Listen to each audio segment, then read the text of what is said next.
Hi, this is John from Sharp Mountain Games, and today we're going to talk about why you and I should play more independent role-playing games. And we'll do it right after the intro.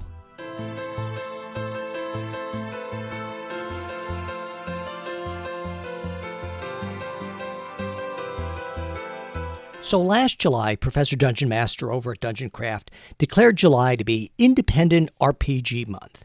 Now, I just want to say right off, I don't know the Professor Dungeon Master. I don't know him. Seems like a nice guy, and I'm not trying to ride on his coattails. I just thought it was such a really great idea. I wanted to make a video about it, too.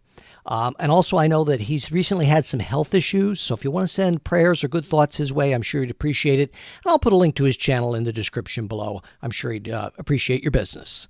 And also, Wes at DMTALES put out this nice independent role-playing game, proud participant, the circle up here that you'll see at the top.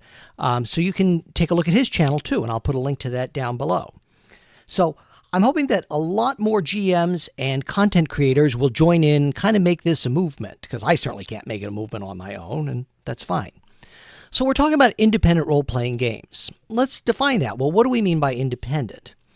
Well, the problem is that everybody's going to have a different definition.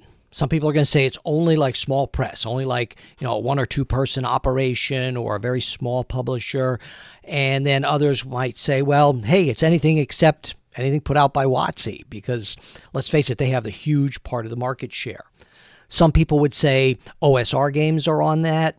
Some people would say, no, they're not. They're too close to the original game. I think it's a problem that it's very hard to make that definition. Everybody's going to have to make the definition for themselves. But what I'm going to suggest is think about independence. July is a good month for that because the U.S. wanted to be independent, wanted to be free of British rule. Or when a young person is first starting out, in their 20s, they want to get their own house to be independent from their parents. And I don't mean that in any bad way. It's just a matter of, okay, at a certain point, we want to be free of something or we want to be our own person. I think that can be true for role-playing games too. So think about what you want to be free of. Maybe it's a game you've played for a long, long time. Maybe it's a game that's not giving you quite as much enjoyment as it used to or has become burdensome. Well, let's talk about 5 things or 5 good reasons why you might want to play an independent role-playing game. And the first is fatigue. I think we can all know that the main game, the big one, can be very difficult to design scenarios for at high levels. They get so powerful. Your fantasy characters, your wizards and your fighters, they get so powerful. How do you get around a disintegrate spell and things like that? It can be very tricky. It's not impossible, but it does place a lot of burden on the dungeon master. And also, I think with fantasy, and particularly with the game, you can really get into a rut of dungeon after dungeon, map after map, week after week. And also, even at lower levels, it's a lot of work on the DM to really master the system. So I'm going to suggest that maybe try something different for a few sessions in July. Now, I should say I'm not knocking 5e or 5e players by any means. All I'm saying is I'm just encouraging all of us to branch out, to get some fresh air and some sunshine. All right, here's reason number 2, to take a break from the hype. A certain game is coming out with a new edition, I hear, or almost a new edition. And to me, that game, at least at this point, it's kind of like Taylor Swift. It's everywhere. So beyond its merits or Taylor Swift's music's merits, it's kind of everywhere and it can get kind of a bit much. The hype can get just a bit much. So, you're going to see tons of videos coming up. New edition, character options and builds, action economy. YouTube's going to be flooded with it in terms of the role-playing game sphere. So maybe an independent role-playing game gives you a chance to take a break from the corporate hype. And for me, that's reason enough to play something else, at least for a little while. Okay, third good reason is to learn new mechanics. And now this can be a hurdle for some GMs. GMs are busy people. Adults are busy people. You might say, well, I don't want to learn a whole bunch of new rules. I understand that. Here's the dirty little secret. You don't have to. Really, to run another system, all you need is a base mechanic and maybe some pre-gens. You can easily fake your way through a session, even if you're not sure of the mechanics. I play a lot of homebrew, which I hope is considered independent. I think that's as off the grid as you can get. And sometimes, they'll come up with something and I don't have a specific mechanic because I'm still developing things in my own mind. Hey, with the base mechanic, with the dice mechanic and some other stuff, you can make reasonable assumptions. You can easily run most games that way. But why you want to learn new mechanics, and why I should learn new mechanics too, is you'll find things you might want to bring back to your regular game. For example, I played Open Legend with Dan from Avenue Studios, and I'll link below. I'll try to link to a lot of people today. And instead of a modifier, you roll 2 dice. So instead of rolling a d20 and adding +3, let's say, you roll a d20 and a d6 and just add them up. Now, I know that's an alternate rule in the current DMG, so that's a way to experience it in another system. But also, now what's different in Open Legend is the dice explode. I had a roll with a d20 and a d8 that exploded, and I ended up with a 46. I will remember that until my grave. I mean, that was amazing to get a 46 on one roll. So I think that's really cool. And somebody could say, well, could I bring that back? And even if you don't want to bring that back, like maybe the exploding seems a bit much, you could say, well, hey, maybe you get a crit on both a 20 and let's say a 6 if you're rolling a d6. It gives you an extra chance for a crit, or it could be like a special option for fighters or something. So you find all these cool little different things that maybe we never thought of. So you never know what you'll learn trying an alternate system. And number 4, and for me this is the big one, experience new genres. So our hobby is too tied to medieval fantasy. There, I said it. Now you might say, well, I don't only play medieval fantasy. Yeah, but if you look at it overall, just big picture, we're too tied to one genre. It's kind of like comic books. In a way, they're too tied, at least American comic books, to superheroes. Not that superheroes aren't great. I love them. I have a ton of comic books. But, what about science fiction and media tie-ins and maybe just other things, maybe just slice of life comics or things that you see, historical comics that, again, you see in Japan and maybe some other cultures. So why we want to experience these new genres, it's neat as a player, and it's also great as a GM. Because, for example, designing a superhero session in general is much different than designing a dungeon crawl.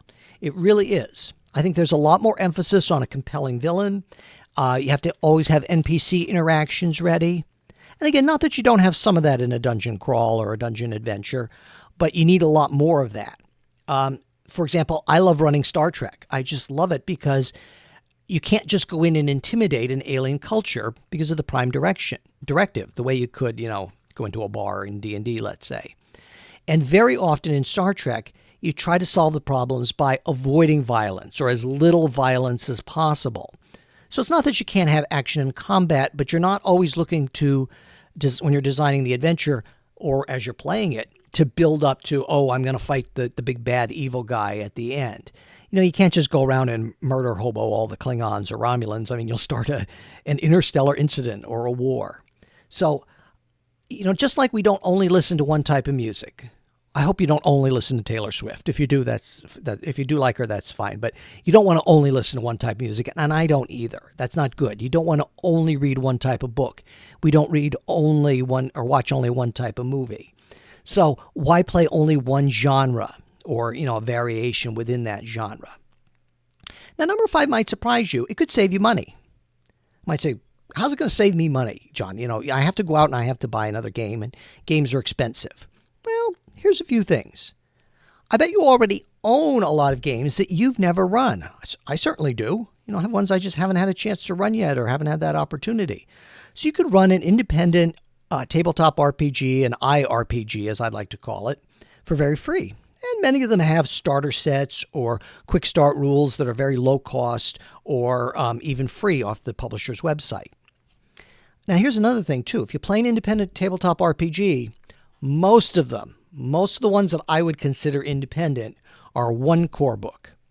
You don't need to buy 3. You don't need to sink in, for example, with a certain new edition, $180 or $200 and get 3 core books that are each 250 or 300 pages and wade through all that. No, for the most part, for independent games, you can get by with one book, and a lot of them are shorter and a lot of them are fairly inexpensive. So you really can save money. And then another option is, and some people may disagree, that's fine, I consider homebrew independent. Like I said, I play a lot of homebrew, so I'm really off the grid. Now, it's not that, you sit down and you create something out of nothing. No. You get some dice mechanics that you like, some rules that you like, and you kind of hack them together. And I love living off the grid in that way. I just think it's great. So let's wrap everything up here. So my only purpose in this video is a rallying cry, at least for July. Try something different, or sometime soon if you can't get your group together in July. I know that. We all need to step out of our comfort zone a little bit. You don't have to burn your 5e books or whatever your main regular campaign is. You can certainly go back to that or run it alongside it. Who am I to tell anybody what to do? Certainly not. I just want to encourage everybody to, think outside the box a little bit. And I also want to say, don't spend money you don't have to just because it's July or just because it's independent role-playing game month. Don't do that. Don't get yourself in any financial issues or spend money that you should be spending on bills. If you have a little disposable income and you want to throw it at a publisher you like or you think is cool, that's fine. But just try to find a way to run something different. One good thing is you might meet some new people if you're playing something different. And maybe some of those people will, migrate over to your regular group. That's certainly a possibility. I've had that happen. And maybe you'll just take your imagination somewhere it's never been. And isn't that really what the hobby is all about? Going somewhere brand new, somewhere we've never been. And just to wrap up here too, I did try to put my money where my mouth is. Just this past Thursday, depending on when you're watching the video, of course, I ran one shot of a Star Trek game just to run something different, just to, like I said, get out of the dungeon for a while. So I'm trying to be a good example, at least, and not just telling other people what to do by any means. So I'd also like to let you know that I have Sharp Mountain Games has a Discord where I run non-fantasy games, only non-fantasy there, about once a month or so. So if that's something you're really interested in, you can email me. You can just find my email in the description there. I don't want to put the Discord, right out there because I don't want bots finding it. That's all. That's the only reason I'm doing that. And also, if you want to stick around just for a minute, you can see what we have to offer in terms of adventures and stuff. And I would say, too, stick around because the outro song is really cool. Please hit like and subscribe if you enjoyed the video, and I'll see you next time. So here at Sharp Mountain Games, we have a few adventures in print, such as the Star Mermaid, the Dwarven Pickup Truck, and the Sky Tree, and you can check those out at Amazon, Lulu, and drivethrurpg. Also over on drivethrurpg, we have a number of other adventures and character classes and even some stock art. On Roll20, we have some map packs and character cards, so you can check those out if you're interested. And as always, please like and subscribe, and we hope to see you again real soon.